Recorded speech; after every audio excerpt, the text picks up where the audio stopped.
3 things I learned from Jenna Fischer about breast cancer. She just came out and announced that in December she was actually diagnosed with stage 1 triple positive breast cancer. I had a diagnosis of stage 3 triple negative breast cancer. If you're anything like me, or anything like us, shall I say, you are all too familiar with the feeling of receiving that diagnosis. But you're also familiar with the exciting part of being finished with whatever treatments that you chose and hearing the words cancer-free or no evidence of disease. Now that she's gone through her journey and she's cancer-free, she's decided that October, Breast Cancer Awareness Month, would be a great time to share the journey that she's been on. In October last year, for Breast Cancer Awareness Month, she had actually posted, "Take care of your ticking time bags, ladies."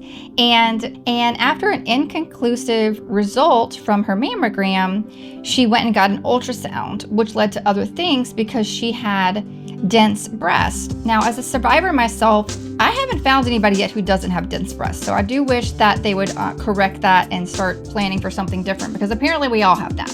She was diagnosed with stage 1 triple positive breast cancer. I had a diagnosis of stage 3 triple negative breast cancer.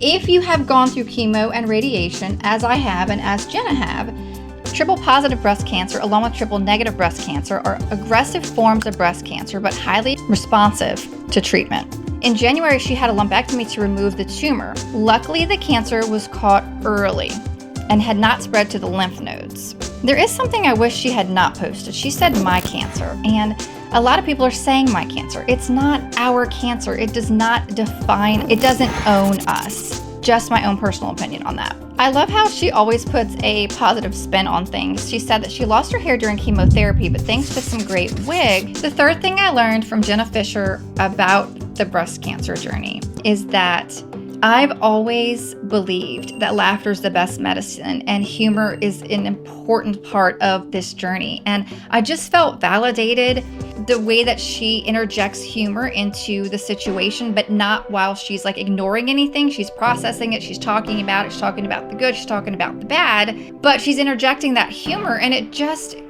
feels good. It also feels good to be validated. It feels good to hear that, and hopefully have other people lean into that as well. She says, take it from Pam and her Pam Pams as she's, finishing up her post. I'm referencing a post that she made on Instagram if you want to check it out on her page.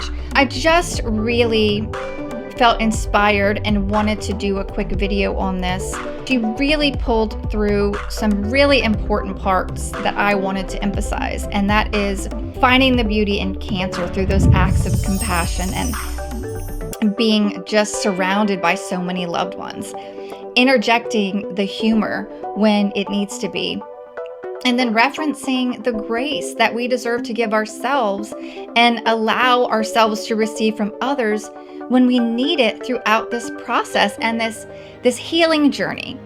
I want you to know that there is life beyond the diagnosis. I am proof 3.5 years later. She is proof. We have many beautiful souls that are proof decades and decades and decades later. It can exist for you too. And until the next video, I'm sending you so much love and light.